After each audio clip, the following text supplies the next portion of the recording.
మత్తయి సువార్త 21వ అధ్యాయంలో ఉన్న 46 వచనములు.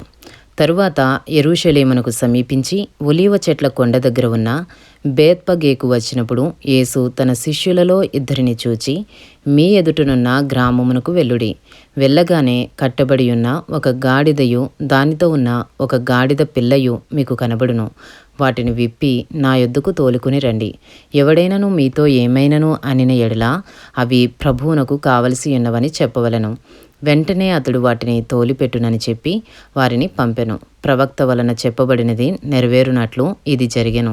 అదేమనగా, ఇదిగో నీ రాజు సాత్వికుడై గాడిదను, భారవాహక పశువు పిల్ల అయిన చిన్న గాడిదను ఎక్కి నీ యొద్దకు వచ్చుచున్నాడని సియోను కుమారితో చెప్పుడి అనునది. శిష్యులు వెళ్ళి యేసు తమకు ఆజ్ఞాపించిన ప్రకారము చేసి ఆ గాడిదను దాని పిల్లను తోలుకొని వచ్చి వాటి మీద తమ బట్టలు వేయగా ఆయన బట్టల మీద కూర్చుండెను. జన సమూహములోనూ అనేకులు తమ బట్టలు దారి పొడుగునా పరచిరి. కొందరు చెట్ల కొమ్మలు నరికి దారి పొడుగునా పరచిరి.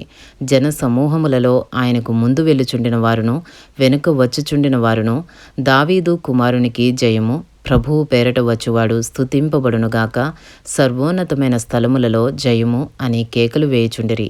ఆయన యెరూషలేములోనికి వచ్చినప్పుడు పట్టణమంతయు ఈయన ఎవరో అని కలవరపడెను. జన సమూహము ఈయన గలిలయలోని నజరేతు వాడగు ప్రవక్త అయిన యేసు అని చెప్పిరి. యేసు దేవాలయంలో ప్రవేశించి క్రయ విక్రయములు చేయువారినందరినీ వెళ్ళగొట్టి రూకలు మార్చువారి బల్లలను, గువ్వలమ్ము వారి పీఠములను పడద్రోసి నా మందిరము ప్రార్థనా మందిరమనబడును అని వ్రాయబడి ఉన్నది. అయితే మీరు దానిని దొంగల గుహగా చేసెడివారెనను. గ్రుడ్డివారును కుంటివారును దేవాలయంలో ఆయన యొద్దకు రాగా ఆయన వారిని స్వస్థపరచెను.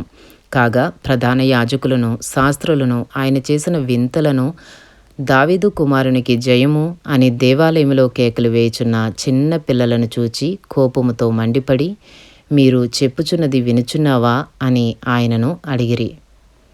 అందుకు యేసు, వినుచున్నాను. బాలుర యొక్కయు చంటి పిల్లల యొక్కయు నోట స్తోత్రము సిద్ధింపచేసితివి అను మాట మీరెన్నడూనూ చదువులేదా అని వారితో చెప్పి వారిని విడిచి పట్టణము నుండి బయలుదేరి బేతనీయుకు వెళ్ళి అక్కడ బస చేశాను.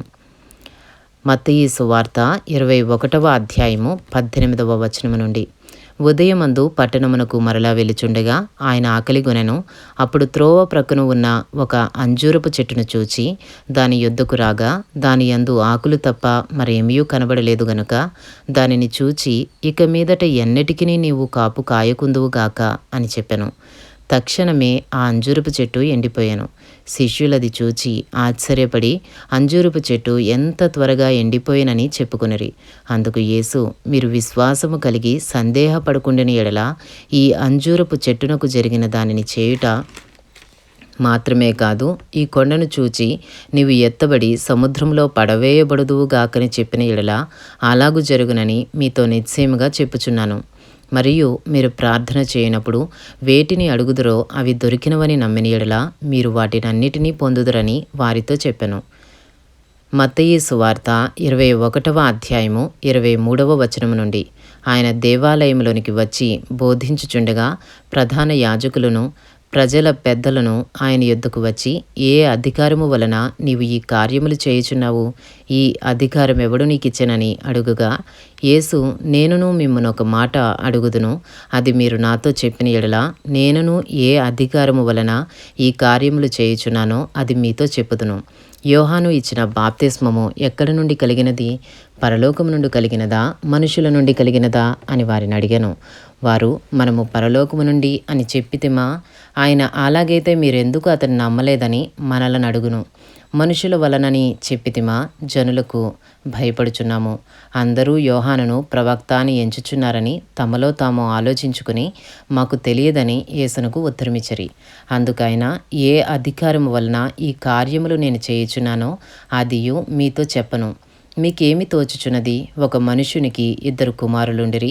అతడు మొదటి వాని యొద్దకు వచ్చి, కుమారుడా, నేడు పోయి ద్రాక్ష తోటలో పని చేయమని చెప్పగా వాడు పోను అని ఉత్తరమిచ్చాను గాని పిమ్మట మనసు మార్చుకుని పోయెను.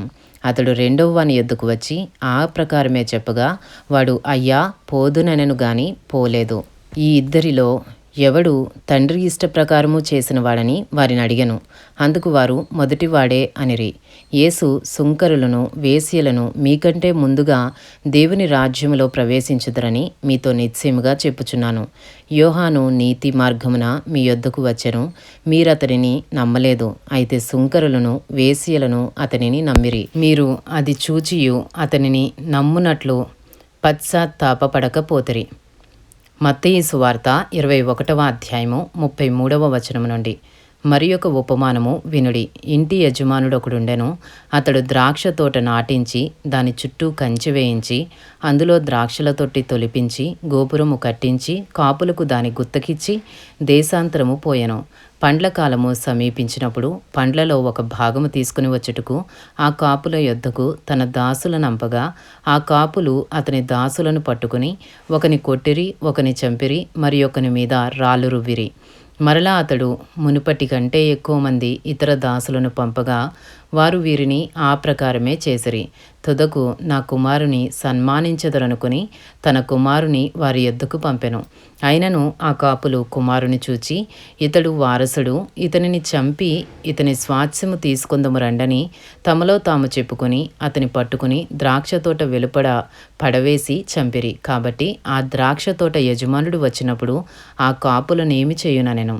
అందుకు వారు ఆ దుర్మార్గులను కఠినముగా సంహరించి వాటి వాటి కాలముల యందు తనకు పండ్లను చెల్లించునట్టి ఇతర కాపులకు ఆ ద్రాక్ష తోట గుత్తకిచ్చునని ఆయనతో చెప్పిరి. మరియు యేసు వారిని చూచి, ఇల్లు కట్టువారు నిషేధించిన రాయి మూలకు తలరాయి ఆయను, ఇది ప్రభువు వలననే కలిగెను, ఇది మన కన్నులకు ఆశ్చర్యము అనుమాట మీరు లేఖనములలో ఎన్నడూనూ చదవలేదా? కాబట్టి దేవుని రాజ్యము మీ యొద్ద నుండి తొలగింపబడి దాని ఫలమిచ్చు జనులకియ్యబడునని మీతో చెప్పుచున్నాను. మరియు ఈ రాతి మీద పడువాడు తునకలైపోవును గాని అది ఎవని మీద పడునో వానిని నలిచేయుననెను. ప్రధాన యాజకులను పరిసయ్యులను ఆయన చెప్పిన ఉపమానములను విని తమను గూర్చియే చెప్పినని గ్రహించి ఆయనను పట్టుకున్న సమయము చూచుచుండిరి గాని జనులందరూ ఆయనను ప్రవక్త అని ఎంచిరి గనుక వారికి భయపడిరి. ఇంతటితో మత్తయి సువార్త 21వ అధ్యాయంలో ఉన్న 46 వచనములు పూర్తి చేయబడినవి.